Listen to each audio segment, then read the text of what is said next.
I'm going to add one here that I think is also relevant is, are our children using their devices, using technology as a way to just bury the pain of the fact that there's some bullying going on? So I think you need to be really mindful, especially around technology, because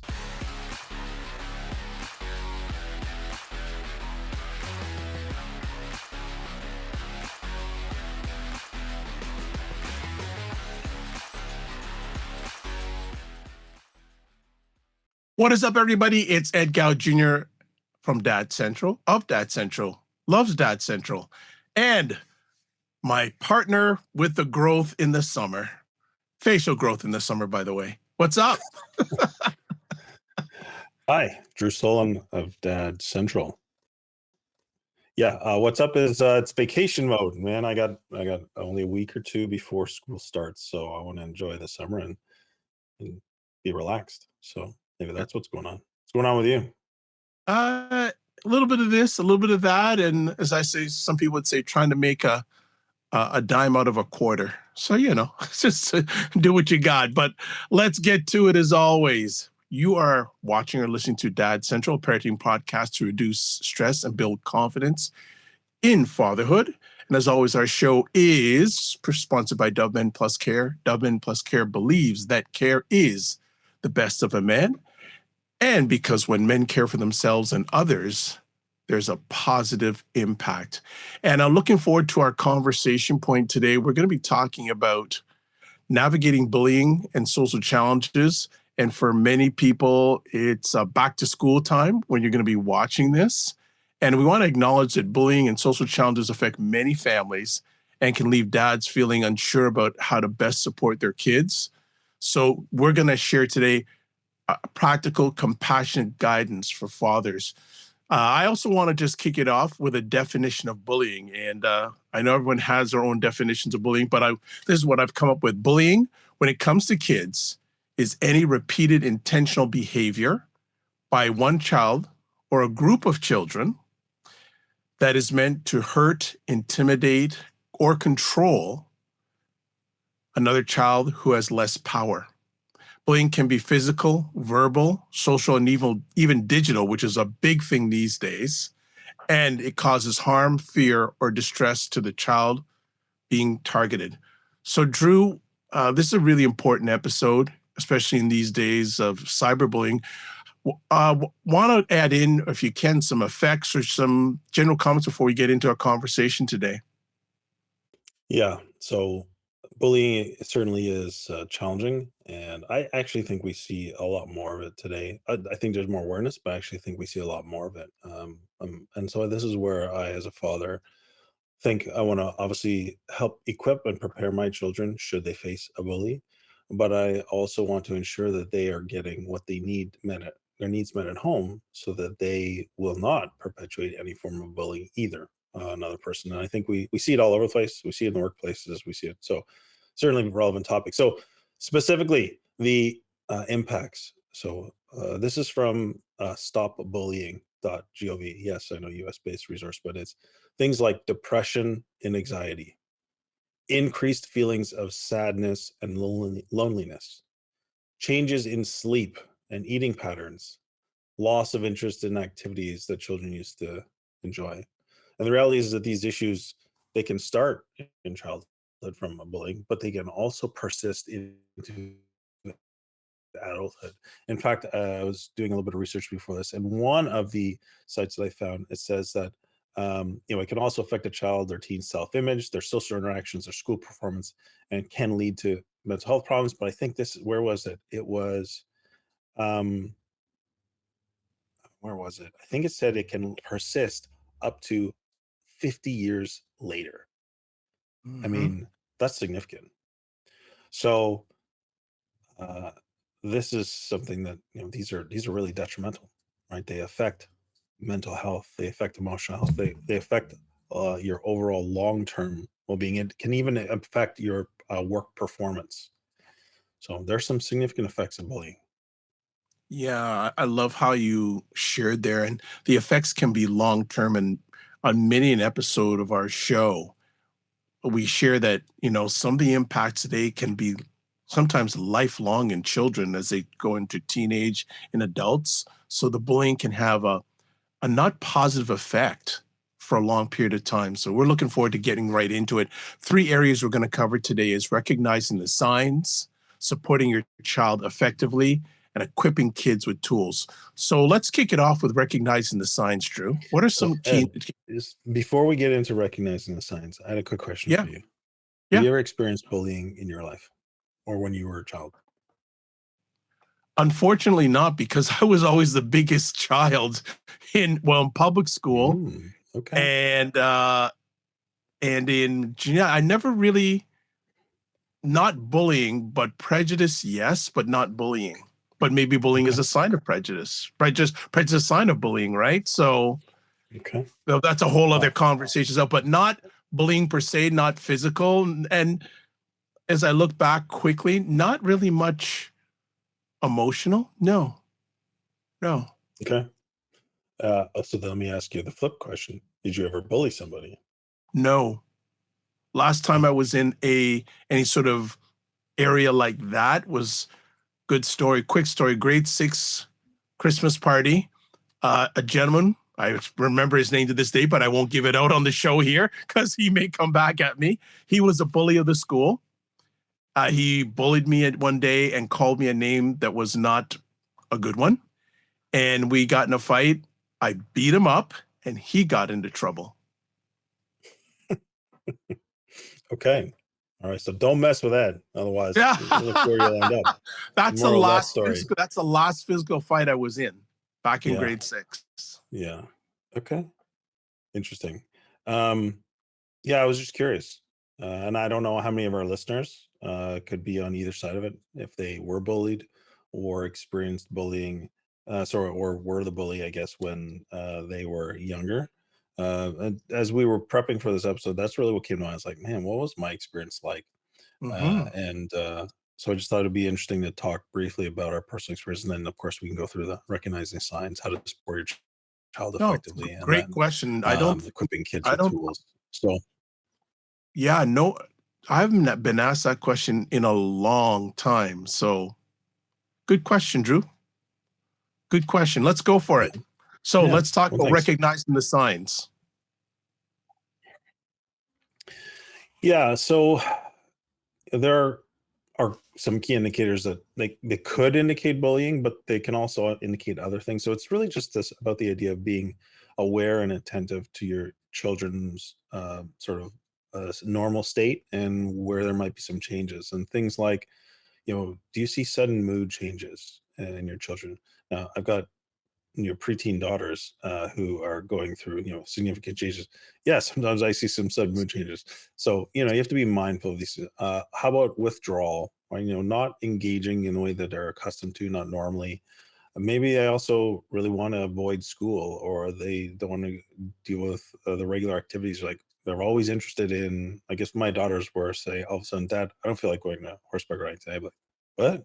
What's wrong with you? Like check your temperature. So these things that are out of the normal, you want to pay attention to.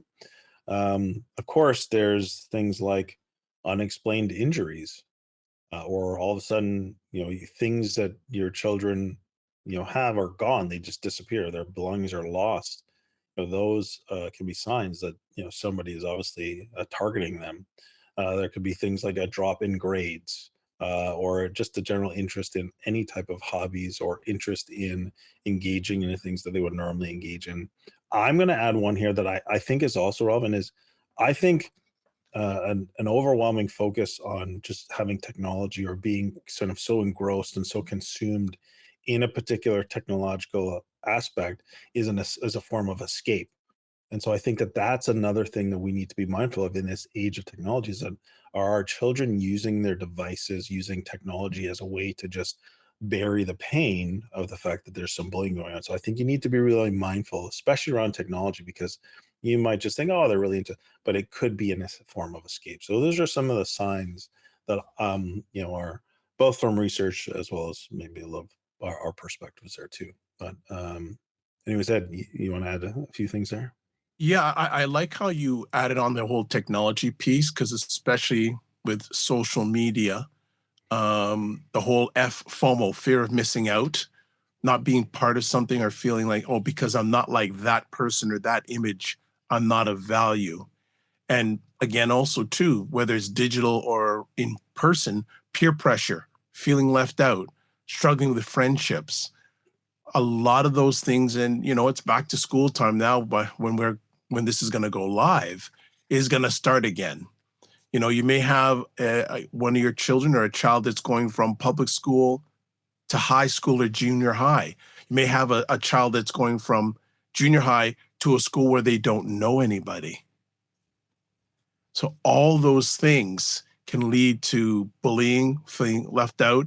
So I would say the key thing for the dads, fathers, and male caregivers here is that you want to keep aware, observing, and listening, but make sure you do it without judgment. Without judgment, because again, they are exposed to different environments that a lot of us have not been exposed to, or weren't exposed to, or don't remember being exposed to. So I think that is really, really key.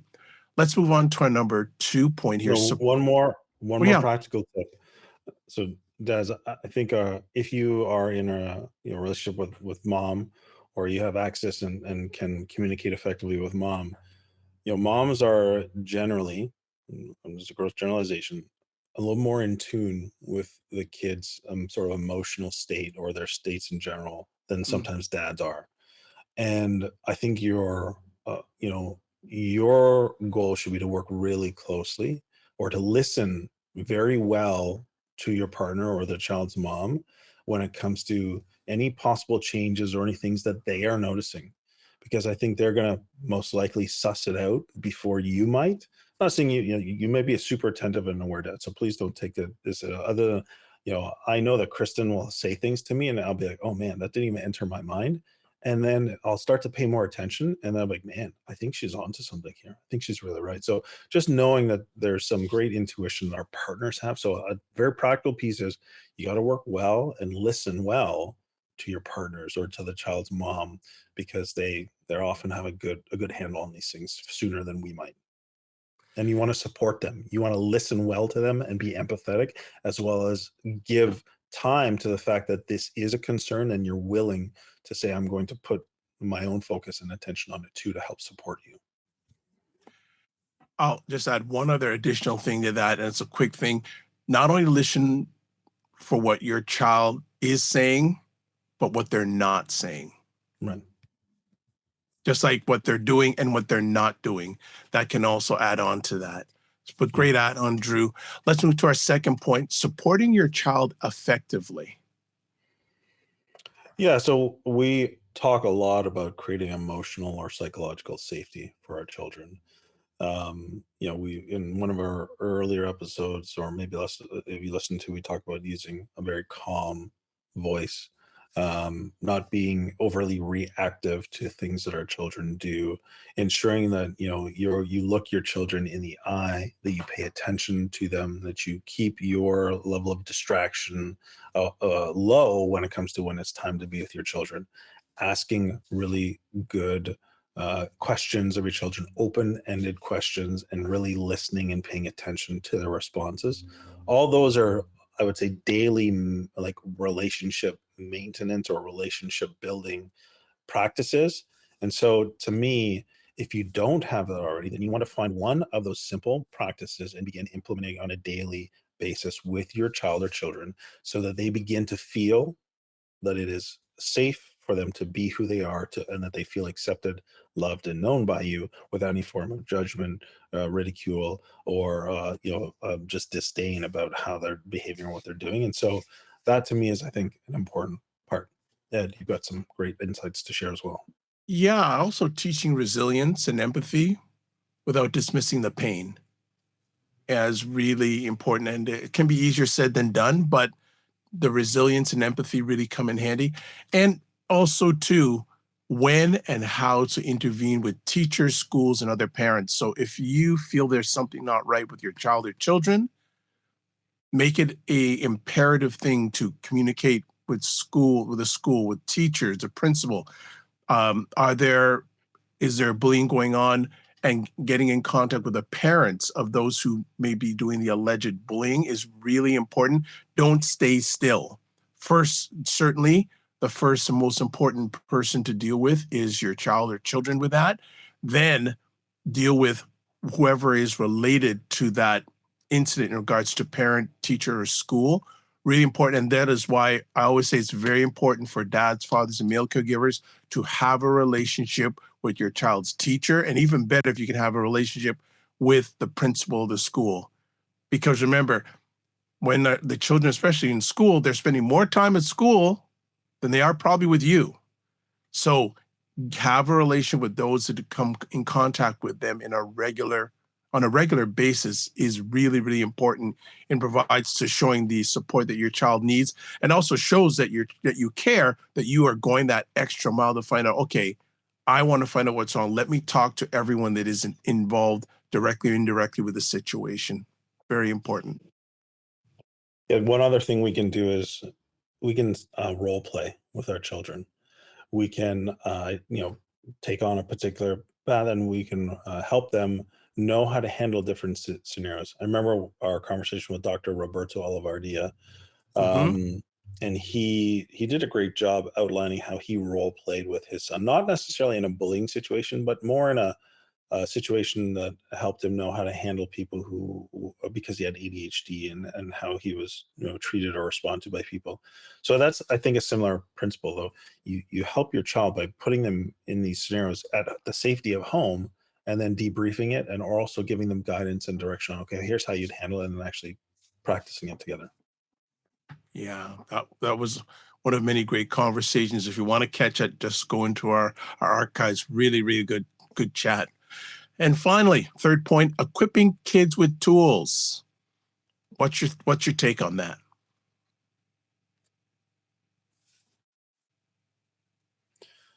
Yeah, I think that's one of our primary roles as dad, and we want to be able to help prepare our children for these difficulties, as well as give them, as you said, tools on how to navigate day to day.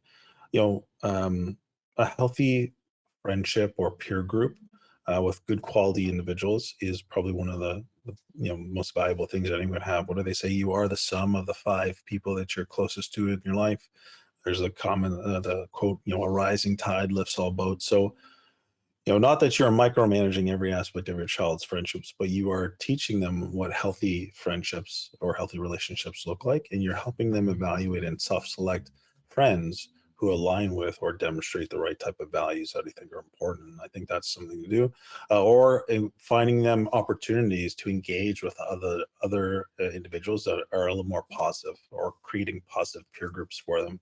One of the things that I feel very fortunate is that our church has a kids ministry, so they get opportunities to be every week at an experience where there's other positive male role models, but there's also kids they can build relationships with. And then now our daughters are in youth group at church, and that seems to be a really positive experience for all of them as well. So finding these experiences for your children is one way you can begin equipping them and protecting them.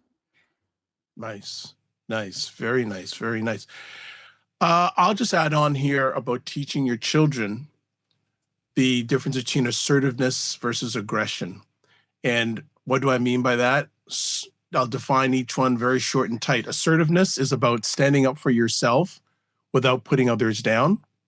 And then aggression is getting your way at the expense of others. So there is a difference there. So I'll just repeat again, assertiveness is about standing up for yourself without putting others down. Aggression is about getting your way at the expense of others. So obviously, when we're talking about the bullying is more in regards to an aggression. And another thing too, digital awareness, making making our children aware, or keeping an eye on who are they and what are they spending on time with online, and their interactions. Who are they having interactions with online? And I know, Drew, you're very, pardon me, you're very foundational about the digital piece. You want to add anything on here in regards to that? Yeah, I think they need to be equipped to understand, the dangers of online, things like privacy, the fact that once you put something online, it's pretty much out there for the world to see. Understanding what respectful interactions or respectful communications look like everywhere, but especially in the digital format, as well as helping them know that there's outlet for, sorry, there's a some places that they can go if they ever experience this, to know it, helping them know that you can always bring anything that you've gone through to me. Just if you have a question, bring it to me. It's always safe. We're never gonna, judge you or critique. We want you to feel completely safe to come and talk to us about whatever it is you're seeing or experiencing online, and you're not going to be in trouble for that. We want to work through it together. So that to me is really important. Good stuff. Well, that is a wrap. Our three takeaways from this episode: stay present and notice changes in your child's behavior, and generate open communication that helps kids feel safe sharing. And then finally, equip your child with strategies to navigate bullying and build strong social skills. I'll just add an encouraging note here. You don't need to have all the answers, but being steady, supportive, being a steady, supportive dad, makes a world of difference. Drew, do we have a resource for today? What we'll do is we're going to put together a short summary that from this podcast that will outline signs of bullying, the definition of bullying, as well as some practical steps that dads can take to support their children through the bullying experience. So that will be a link in the show notes where people can download that checklist. All right. Well, want to say thank you to everybody who watch or listen to the show today. And as always, want to say thanks again for taking the most important thing, your time, to share with us today. As always, don't just manage your time, manage your energy, and we'll check you soon. Thanks very much and have a great day.